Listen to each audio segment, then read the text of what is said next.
Hello there, I'm Ken Cage, and I'm going to be looking in this session at how do you go about writing a good report. So you get your assignment and you learn you have to write a report. What do you do? Well, first of all, we have to decide what is a report, because before we can do it, we have to know what we've got to do. There are three basic types of reports. You have information-only reports. That's a report that basically gives you basic information that you might need for some other purpose. Then at university, you've got research reports and case study analysis reports.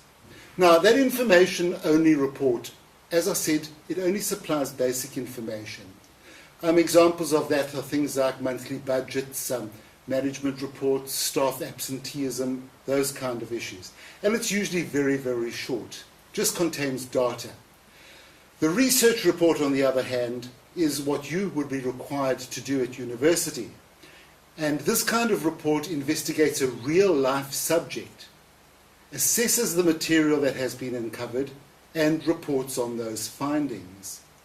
For example, you might have to do a report on product development, or a competitor's activities, or even a new telecommunication system that the company might be looking at. So this report is based and rooted in the real world. It'll vary in length, obviously, depending on the amount of material that you need to include in it. A case study analysis report is very much a real-life report in a confined and controlled environment. Here your lecturer will usually give you a case study, and the report will have to analyze the case in terms of key theoretical principles. So it's a hypothetical research report. You are given all the information in a story, in a case study, and then you have to use that as the basis of your report. So the first thing you have to do when you write a report is to determine what type of report is required from you. Is it information only? Is it research? Or is it a case study analysis? Now, in order to write a good report, you have to know the purpose and the scope of the report. When I say the purpose, I mean you must have a clear understanding of why you are writing the report, so that you can ensure that the research and the writing you do is relevant to the topic. The scope refers to what needs to go into the report. Always get clear guidelines from your lecturer or your study guide as to what the extent of the report needs to be. What elements are required in the report? For example, do you have to give recommendations? Or do you have to have an executive summary? Or can you use appendices? Now, there are four features that a well-written report has. The first is it is objective. Objectivity is very important. Your opinions and personality should not intrude in the report. Try and keep it impersonal. And the best way to keep it impersonal is to avoid using the word I. So it must be objective. Secondly, you must do thorough research. When somebody reads the report, it should be clear that you know exactly what you are talking about, that you've done the hard yards, that you know the work, that you've done the research that is required in order to make the report. Thirdly, the structure of the report is important. A report is very, very clearly structured. It's got particular sections, which we will look at in a moment, and these are clearly visible and labeled with headings. They are also arranged logically, so that the reader can go through the parts of the report without any problem. And then the fourth feature of a well-written report is the fact that you have a clear writing style. Write clearly, write concisely, and write informatively. The content of the report should be easily accessible to your reader. Now, the format of the report is a tricky one, because there are two formats that a report can take. It can either be inductive or deductive. Now, let's have a look at what these two words mean. The difference between an inductive report and a deductive report is simply how the basic sections that I spoke about a moment ago are structured within that report. As you can see on the screen, a deductive report has a title page, an executive summary, an introduction, the conclusions, the recommendations if there are any, the discussion section, and the references. That is a deductive report. That is a report for somebody who just wants the basics. What is this about? What are the conclusions have you come to? And what are the recommendations? An inductive report, on the other hand, has a title page, an executive summary, an introduction, and then the discussion section. So that discussion section comes before the conclusions, the recommendations, and the references.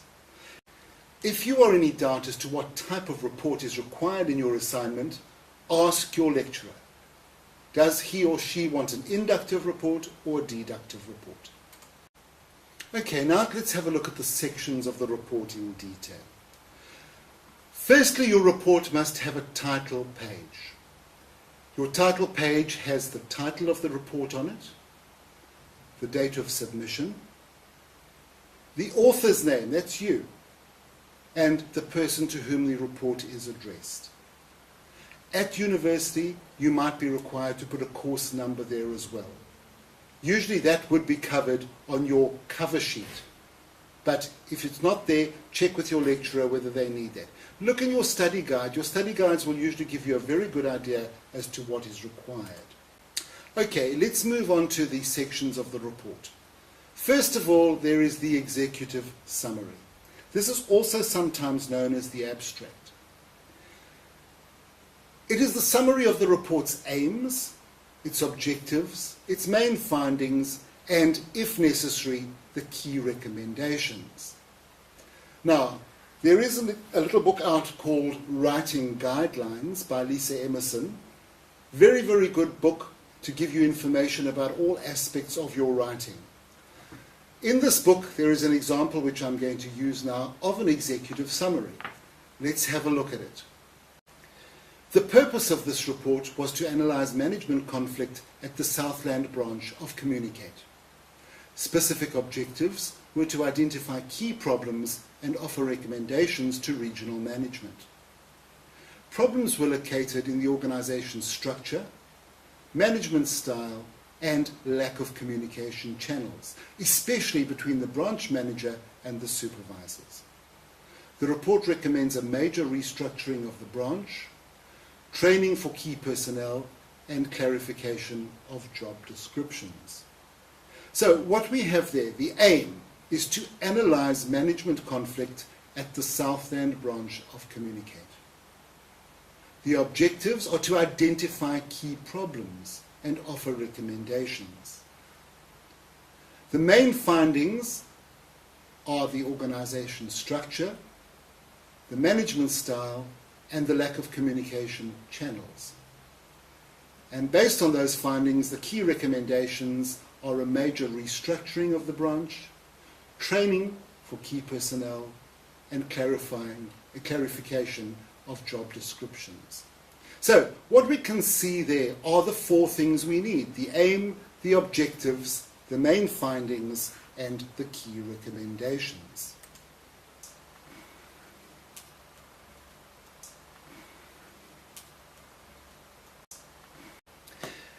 The next section in the report is the table of contents, commonly known as the TOC. Now, the table of contents helps orientate the reader to the scope and emphases of the report. It's very, very similar to the index in any book you pick up. If you go to the library and you take a book off the shelf and you open it to the index, there it gives you a table of contents, and it shows you exactly what you can expect to be covered in that book. So that's your table of contents. It also gives page numbers for the beginning of each section, and it is organized using a numbering system. We would recommend that you use a decimal system, because a decimal system is infinite. You can go 1, 1.1, 1.1.1, 1.1.1.1, etc. If you use letters like A, B, C, D, etc., it becomes a little difficult if it goes on too long. Now, in your table of contents, you can see an example on your screen there. You'll see that the executive summary and the table of contents fall outside the report itself. The report starts with the introduction, and you can see it's numbered number 1. So the executive summary and the table of contents are numbered using Roman numerals. Then the report itself starts, the introduction, the conclusions, the recommendations, the discussion, etc. And there we have the Arabic numerals which we normally use in our writing style, 1, 2, 3, etc. Now if you look down to the discussion, section 4, you'll see what I mean when we say we can use the decimal system infinitely. There we've got 4, then we've got 4.1, 4.2, 4.3, then we've got 4.3.1, 4.3.2, etc. So that kind of system makes it a lot easier for us to add different sections if necessary. Then you've got the references and the appendices, and all of those are numbered using our normal numbering system. Okay, let's now move on to the next important section of the report, and that is the introduction. The introduction gives the big picture of the report. Okay? It should focus on various things. It should focus on, first of all, the context of the report. When is this report being written? For example, if we are looking at the transport problems of Auckland in 2007, it's a very different context to if we were looking at the transport problems in Auckland in 1953, or the transport problems in Nairobi in 2007. So that introduction must give the context. What is this report exactly looking at? It should also identify the general subject matter and the context of that report. It should describe the problem that is being reported on. Usually a report is written to solve a problem, and you have to have recommendations to solve that problem. So describe the problem in your introduction. Then you can define the specific objectives of the report. You can indicate an overall answer to the problem and outline the scope of the report in terms of to what extent did this investigation take place. It can supply a preview of the report structure, and it can indicate the limitations of the report. So if we go back once again to our example of the traffic problems of Auckland, we might want to say, right, we're looking specifically at the traffic problems on the North Shore, the limitations of the report. So for a good example of an introduction, there is one in Emerson's book. There's a very, very good example of an introduction which covers all these things. Now, let's move on to the conclusion. We'll leave the discussion for later because that's the major section. The conclusion should summarize the key findings of the report that you have discussed in the discussion section. It should relate specifically to the objectives set out in the introduction and follow logically from the facts in the discussion. You should never introduce new material in a conclusion.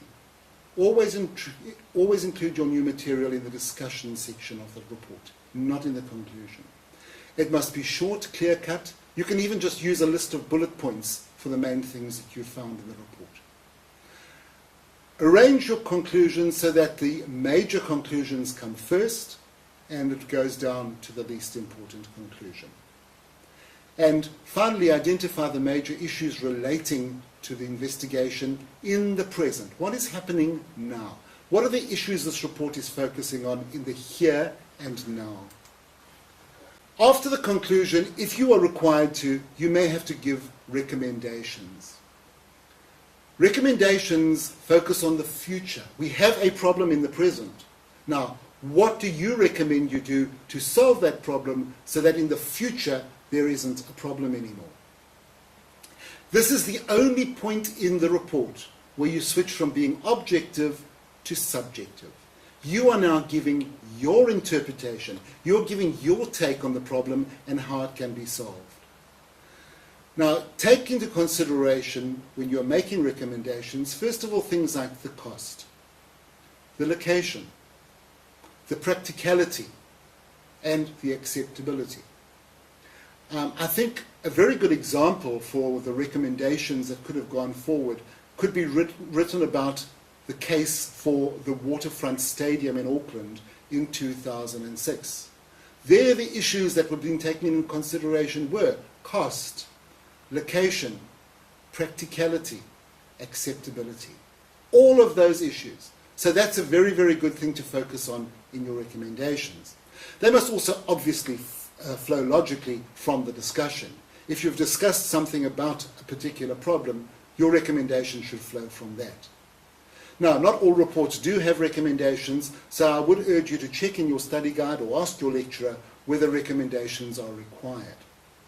Make sure your recommendations are feasible, that they are related to the discussion and the conclusion, that they're bullet pointed or numbered. Numbered is better if you're using bullet points for conclusion. Your recommendations, you can number them 1, 2, 3, 4, 5, and once again rank them in order of importance. The most important recommendation is number 1, the least important is number whatever the last number is. And be brief and to the point. People reading reports don't want to go through lots and lots of text. They just want to dip in, get the information they need, and dip out again. The discussion is the body of the report. And a rule of thumb is that it should usually be about 3/4 the length of the report. So if you're writing a 1,600-word report, your discussion should be about 1,200 words. You can do the maths and work it out yourself.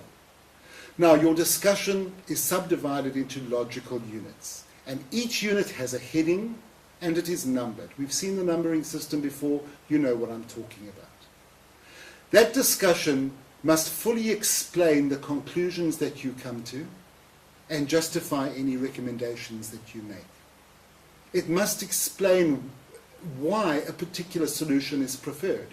Your reader needs to know, if you've come to a conclusion and you make a recommendation, why you've got there. So you have to explain that solution. You have to give evidence, you have to give examples, and most importantly, at university level, you have to link theory to practice. A very important part of your academic report is the reference section. Now, you are required to use the APA reference system unless otherwise instructed. Any report which draws on other people's ideas or findings must have a list of references. It must be referenced. And only the works that you speak about in the report, in other words, the works that are cited, appear in your reference list. So you might read 20 books, but if you only mention 5 in the body of the report, only those 5 go into the reference list. You want your lecturer to see you've done the other reading. That's fine. So create, in addition to your reference list, a bibliography. That comes immediately after the reference list, and in the bibliography you can put the information about all the other books, articles, journals, whatever that you may have read in order to compile this report. Now, those are the basic things you have to have. There are some optional extras. First of all, you might have to write a covering letter. A covering letter would be written to the person who's commissioned the report, detailing what the report is about and why you are submitting it. You might want to have acknowledgements. You might have used somebody who's helped you, for example, to translate information from a source where you couldn't read it. You might have somebody assist you gather data. You might have somebody help you with proofreading. Any acknowledgements that you want to make will go in immediately after the executive summary. You might have a list of figures and a list of tables.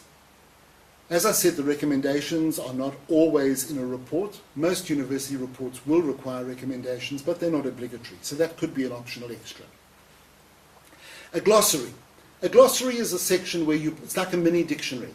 Any words that you've used in the report which are specific to a particular topic or subject or area, which are not generally known by the man in the street, put those into the glossary. Make a little dictionary so that if they see a word in the report and they don't know what it means, they can go and look in the glossary. It's as simple as that. Then you might have appendices. Appendices are all sorts of information that you might have used that you've based the report on. So, for example, you might want to put an excerpt from an Act of Parliament, or you might want to put an excerpt from an entry from the Ministry of Health's website. You refer to it in the report so that your reader doesn't have to then go online and find it. You might want to put that in as an appendix. An appendix also is a very, very useful tool. Say, for example, you have to write a 1,600-word report. It's not always, it sounds like a lot of words, and you think my problem is going to be to find 1,600 words. But what often happens is once you get going, you find you're hitting 2,000, 2,300 words.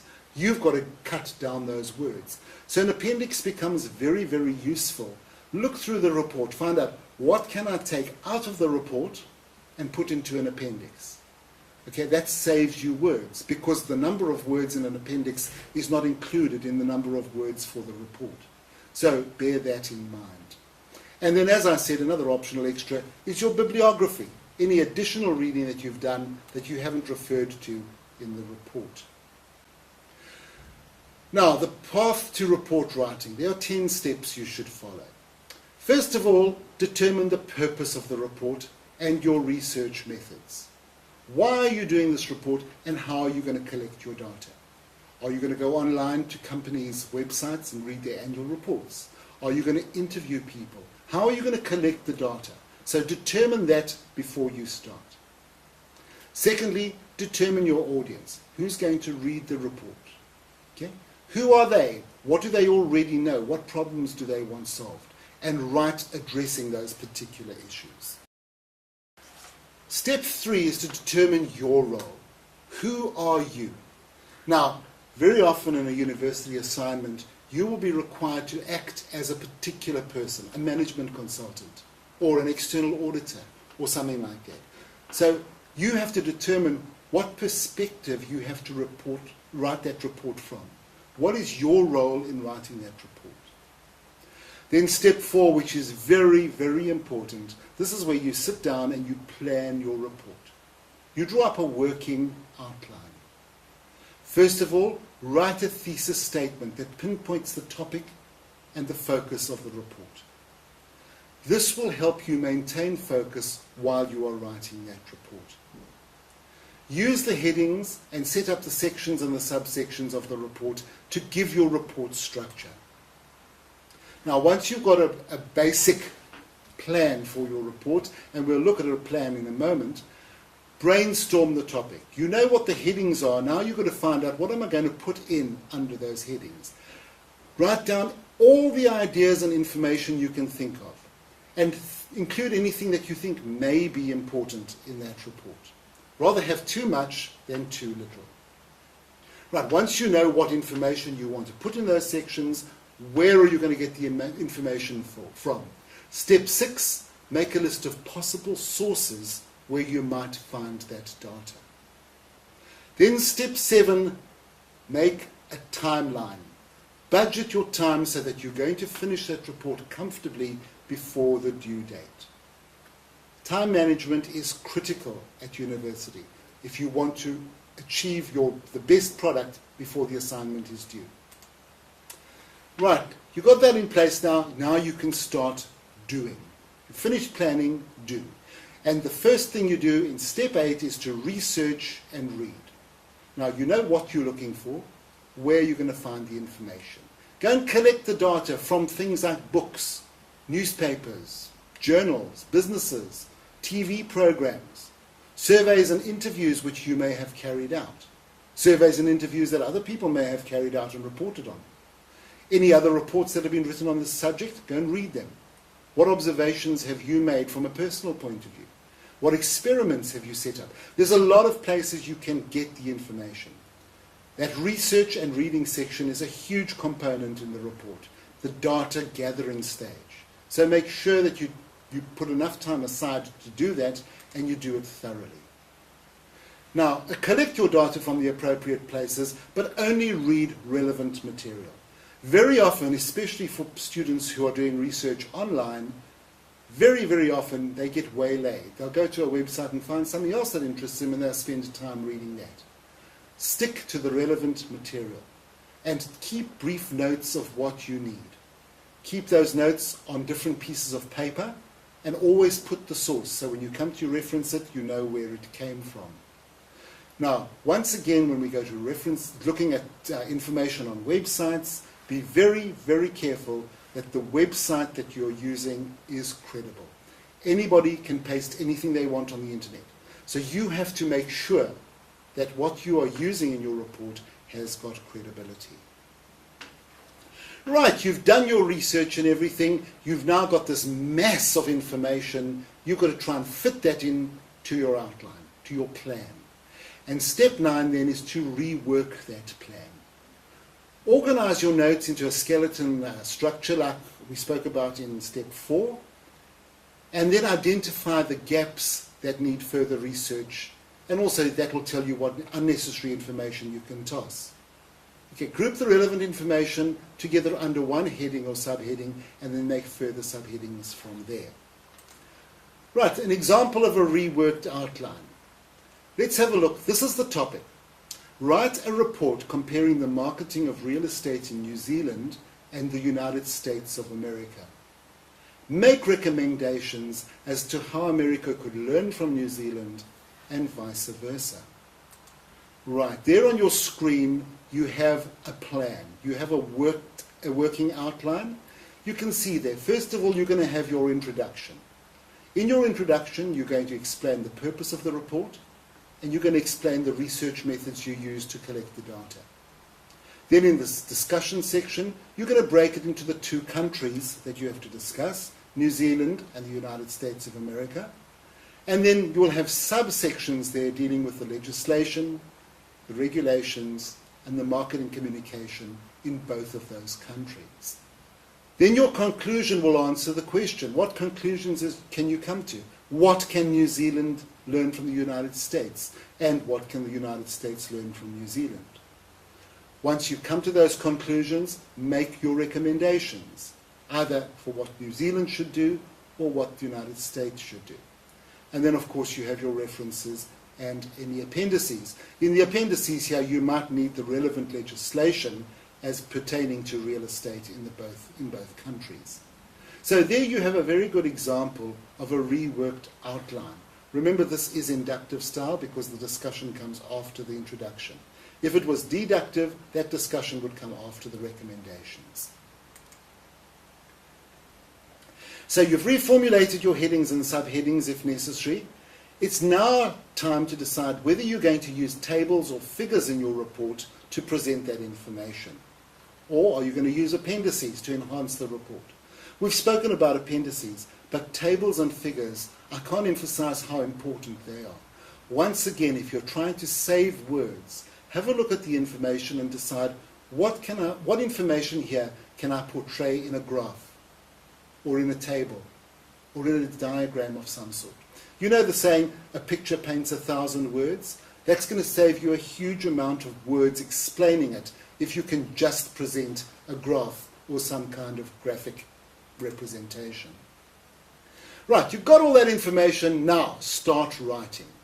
And the first thing you write, because everything hinges on it, is the discussion section. Look at the outline, look at the subheadings you have. What have you decided you're going to discuss in 4.1?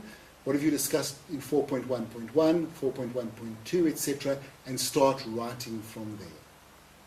Once you have completed your discussion, you can develop your conclusions, and if you need them, your recommendations. Remember always, the conclusions are a summary of what is happening in the present. The recommendations are suggestions for what should be taken for the future. Right, you've done your conclusions, you've made your recommendations, now you can read your introduction. Remember, your introduction gives an overview of what's in the report. So you can't write that till you've written the report, because now you can go back to your discussion, your recommendations, your conclusions, and just summarize it, as we looked at earlier, in your introduction. Compile your reference list. Always make sure you keep the information from where you found information sources, so that when it comes time to do the reference list, you can go straight to those notes and pull out the information. And then proofread it, re-edit it if necessary, and aim through absolute and total accuracy in your report.